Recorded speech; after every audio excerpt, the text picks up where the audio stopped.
I don't get angry at movies, guys. Usually I don't. Sometimes there's like an odd movie here and there. I'll get kind of angry. Like, why the heck am I watching this? Why? I don't usually just get angry at movies. It's just not something I wake up and do, right? But I do, however, I do get angry at musicals. And I've never talked about any musicals on this channel before whatsoever. I've never brought any up. As far as I know, I don't think so. But here it is, man. Let's back up a second. While we're on the subject of musicals, my favorite musical of all time, Music Man. But when I try in here to tell you, dear, I love you madly, madly, Madam Librarian. I love basically all the songs. Everyone gives it their all. It's a great freaking, it's so good. I'm not saying every musical has to stack up to it, but what I'm saying is there has to be a modicum of quality on screen. With this on paper, how does a movie do this where it's completely devoid of all fun, quality, enjoyability, watchability? It's devoid of it all. And we'll get into why. We'll get into why. We'll get into the how. I don't know about the how, but we'll get into the why. Just why I'm so angered at this movie's existence, guys. It's like freaking, it's freaking terrible. Directed by Adam Shankman, who you might know as the dude who directed Bringing Down the House, The Pacifier, Bedtime Stories, Hairspray, which I haven't rewatched in a while. I remember enjoying that. Another musical he's directed. Cheaper by the Dozen 2. Basically all the movies that you're gonna find in the Walmart bargain bin. There's a few red flags right off the bat with this movie. Russell Brand being one of them. And the trailer, it's not a great sign. But ignoring all that, you know, I blazed into it anyway. You could say I regretted it. But how I walked into it was a nameless couple recommended it to me and said, hey, this has all your favorite music in it and it's a musical. And I was like, yo, that sounds weird enough that I am gonna just walk right into this. Also, to interject before I go anymore, I'm an 80s guy, all right? I love the 80s. I freaking love, like, a lot to do with the 80s, 80s movies, 80s music, for sure. I have proclaimed 80s rock to be my favorite genre. I've said that many a time for many years. So, I don't know. I guess it's like, okay, maybe this movie won't be so bad, right? Maybe it won't be so bad. I was like, I didn't think it would be bad at all. I just thought it'd be all right. I mean, the pieces are pretty much there just from that. So obviously I should love it, right? Let's take a look at Rock of Ages. So we start with the crowd cheering on Stacey Jacks, a famous rock star doing a cover of Paradise City by Guns N' Roses. Or is it a cover? Did this artist write this and is Guns N' Roses not a band? Not a bad start to the music selection, which we will dive much deeper into as we go along, but not a great start. If I never heard Paradise City again in my life, I think I'd be fine. Also, to take note, this movie takes place in 1987. It says so right on the title card, 1987. So definitely keep that in mind as we move forward with these music selections, because it gets kind of complicated. Anyway, we see one of our main characters, Sherry Christian, named after Oh Sherry by Steve Perry and Sister Christian by Night Ranger. This brings us to our next song, Sister Christian by Night Ranger. It's true. It's true. It's true. Yeah. You're motoring. Yet another good song choice, but it is a song that is quite overplayed. If I never heard it again, I think I'd be fine. I don't want to be too mean to it, but that's kind of where I stand. First and foremost, this brings us to our first and definitely not last problem with the movie, which is at the forefront of the movie, the musical numbers. I can't pinpoint this, but what is with the awkwardness of this scene? Everyone is like a robot going in and out of character. Like I said, I've seen tons of musicals. None of them have ever gave me this weird of vibes. This is weird, guys. I don't know what's going on. This scene should be like fun and charming, but it's not happening. Hopefully this doesn't persist, because this is a bad first impression of this movie. Getting off the bus in Hollywood, we continue on to the next musical number, Just Like Paradise by David Lee Roth. This must be just like living in paradise. It's an alright moment. It's an alright song. Not awesome. It's better than that first musical number, I'll tell you that. We're then introduced to our next main character, Drew, who is singing Nothing But a Good Time by Poison. At a time I can pay my rent, I can barely make it through the week.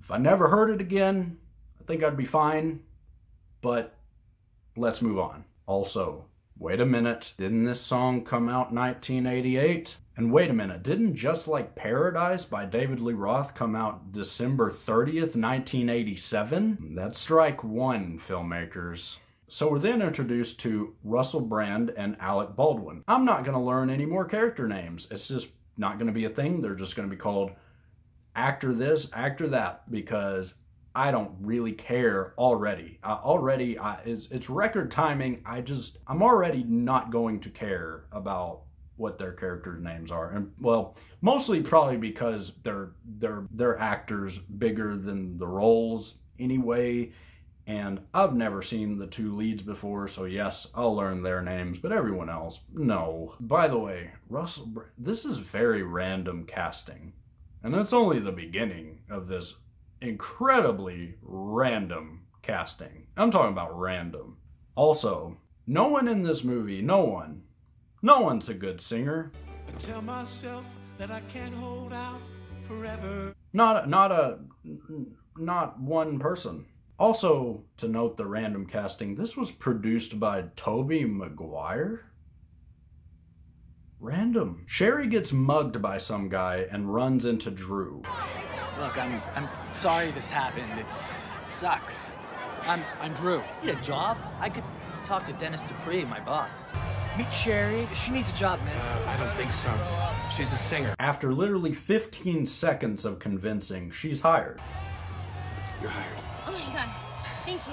Next on the menu, we have our cartoon villains of the movie, which are going to be Bryan Cranston and Catherine Zeta-Jones. But also me, a mother. They're both against rock and roll, which kind of gives me that whole like satanic panic vibe of the 80s kind of thing, and they're definitely kind of representing a lot of how those people were, like a fictional cartoon version of how those people were. Then we get into our next musical number with Sherry, a medley of Jukebox Hero by Foreigner and I Love Rock and Roll by Joan Jett.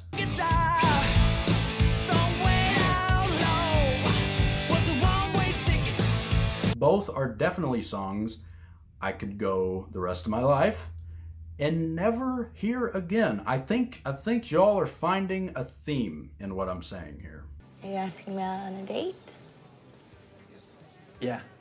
I'm calling Stacy's manager, Paul Gill. We meet Paul Giamatti, who has a penchant for playing corrupt band managers in a ton of movies, but anyway, I think he might save this movie for me. He may be the best part of this movie, guys. Put something on, man. Here it is, the big moment. Tom Cruise as Stacey Jacks. Guys, this is quite a moment in history where it's just, you could not have picked worse casting. You probably couldn't. Maybe he kind of looks the part. Maybe he kind of acts the part. I mean, he is very awkward in this. Awkward doesn't even describe how awkward he is in this role. This is weird, man. This is a weird freaking movie. And I mean, it's only getting started. We return to our cartoon villains and also on to the next musical number, Pat Benatar's Hit Me With Your Best Shot.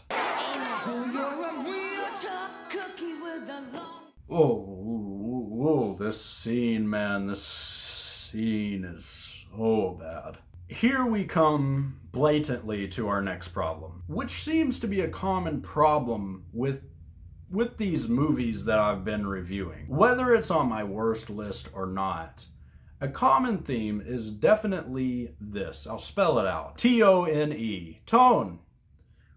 Complete lack of tone. I don't understand. It's like such a lack of tone that I'm confused about what the heck I'm watching. Is it meant to be funny? I hope not. But also, I hope so in a weird way. I don't know. I don't know what this is.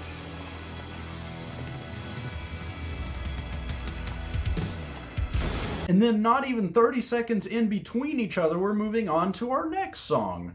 I've Been Waiting for a Girl Like You by Foreigner. Second Foreigner song. I might keep a count of like how many times they reuse bands. An alright scene. Maybe the best scene of the movie, which is really, really sad. Because no one can sing. And it's a so-so scene in the general scope of cinema. But I'll take it. Just a small town girl living in a lonely world. Don't Stop Believin'? Does this song not exist in this universe? That's what led me to that question at the beginning, like, is stuff a cover? Dang, I don't know. Anyways, we move on to our main characters are dating. Okay, fair enough. Then we get to the big night. Arsenal is playing where they work. Alec Baldwin is convinced to let Drew play as an opening act since they don't have an opening act for Arsenal, Tom Cruise's Stacey Jack's band. Okay. And here it is, guys. The moment where I lost all respect for this movie in one instant. Saying I love you, it's not the words I want. Extremes More Than Words. A song that will not be out for a number of years. In fact, this isn't even an 80s song. This is a 90s song in 1987. So, why? Also, I could never, if I never heard this song again in my life, I'd be fine. There's that aspect to it. Why have a date? At the beginning of this movie, why? Like, you could literally have no date. That solves everything.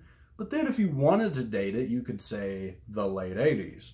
But even that wouldn't work if you have more than words in your 1987 movie. Like, I don't understand, because I'm a stickler for dates, guys. Like, dates mean everything in music.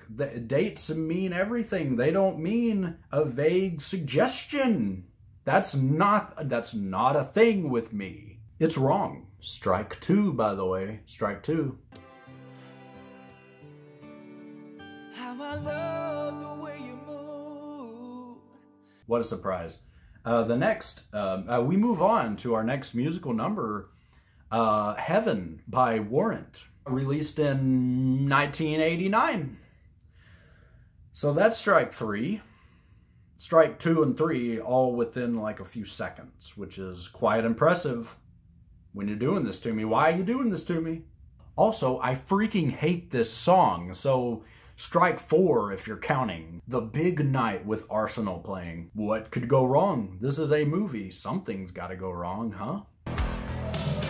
All right, everybody, listen up. This place is about to become a sea of sweat, ear-shattering music, and puke. So let's get moving.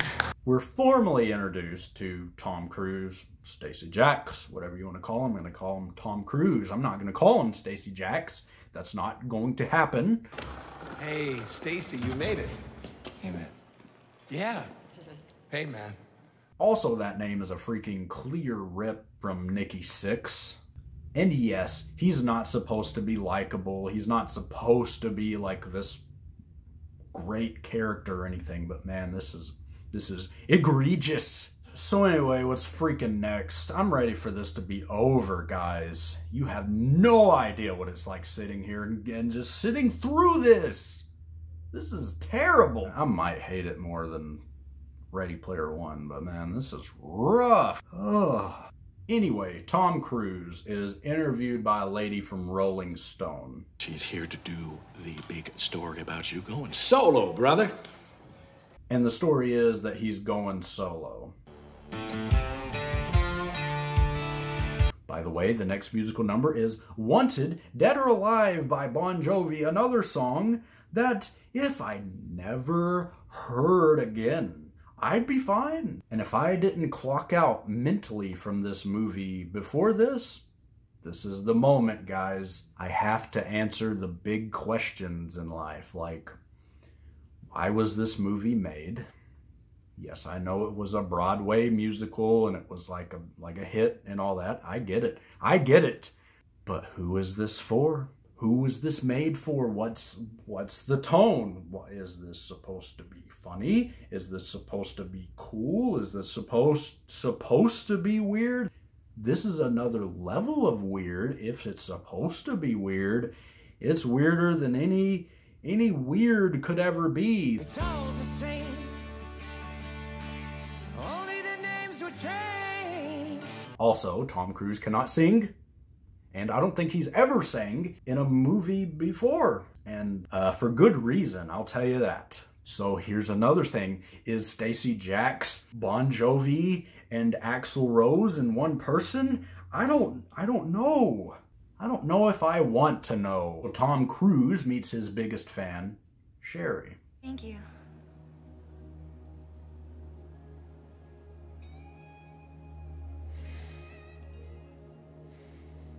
And there's this part. Now you're just another rocker asleep at the wheel singing the same songs you wrote 10 years ago. So, Stacey Jax is a combination of Bon Jovi and Axl Rose. Then, after one of the most awkward seduction scenes of all time, we move on to our next musical number.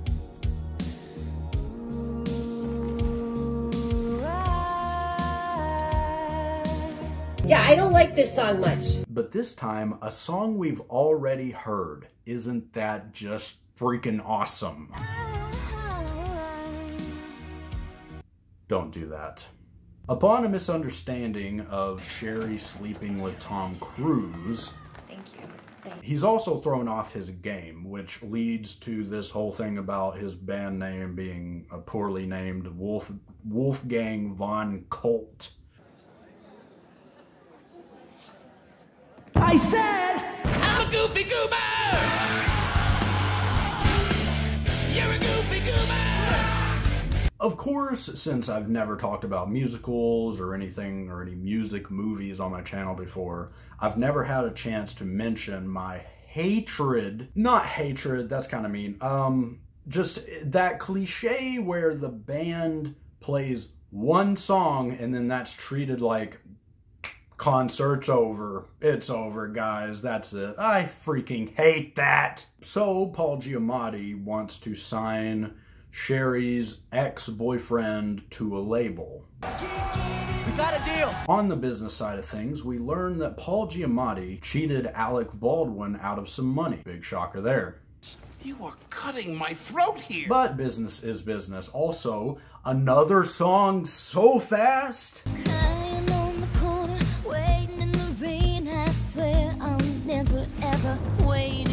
I know this is a musical, but man, like, in musicals, I'm not a fan of sung-through musicals, like, if it's song, I don't like that, guys. Like, a musical like that has never impressed me, where it's sung through. I'm not saying that this one is a sung-through musical, but like Les Miserables, that's another one where I just wasn't impressed. I mean, there's way more to that movie than just the fact that it's a sung-through musical. there's a lot of layers to that. Now, prisoner 24601, your time is up and your parole's begun. But I want some talking in my movie. That's why I'm watching a movie. I mean, yes, okay, you're watching a musical for the music. I want some talking. Also, Harden My Heart by Quarterflash. Yeah, I don't like this song much. DeLorean! Anyway, Sherry quits her job like I cared at all. I really don't care about anything going on in this. And a lady takes her to another place. She starts her job at a strip club, but she's not a stripper. She's a waitress.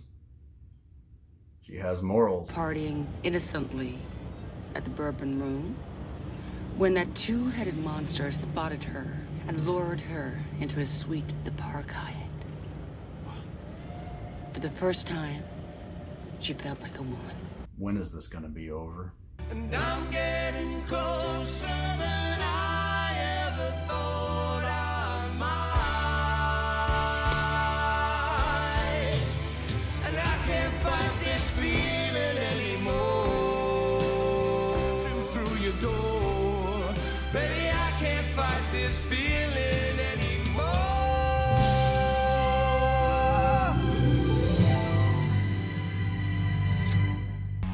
Rock is dead, but the pop thing is hot.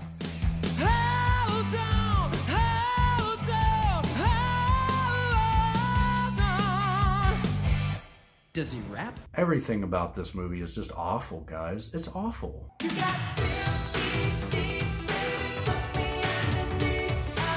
Sherry's ex-BF, or Drew, I guess his name was, is disappointed with the direction Paul Giamatti is taking his band, which is into the 90s, if not late 90s. This is late 90s crap. This is not 80s crap.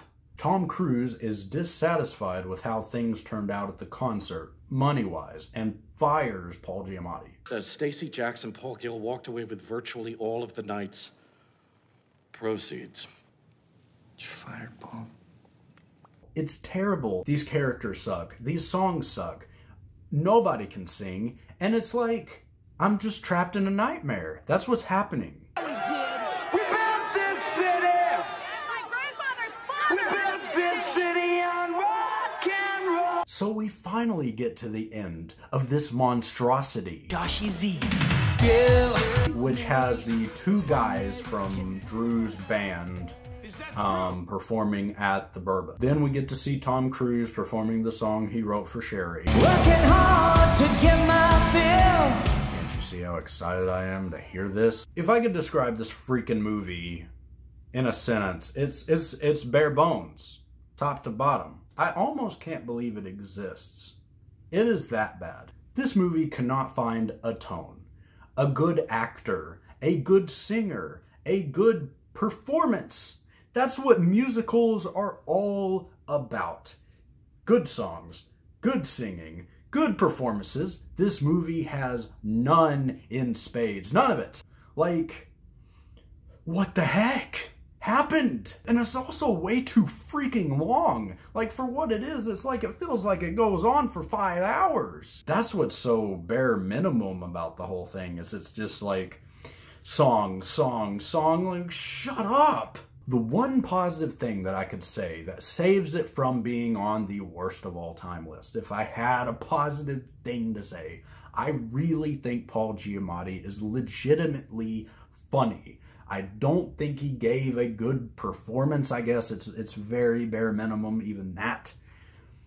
But man, I am freaking done with talking about this. Okay, so let's take a look. I always do this. Let's take a look at Rotten Tomatoes. So at the time of recording this, Rotten Tomatoes says 43. I actually think it should be lower than that, to be honest, but what does Rotten Tomatoes know? I don't know. I don't even know why I look at it at the end of these.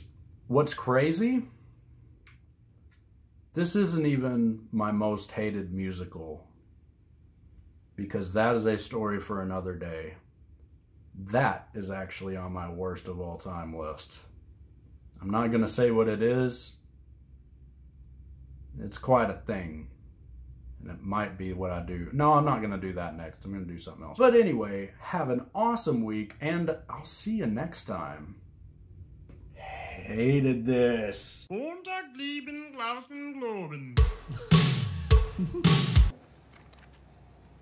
I just feel like I've let everyone down.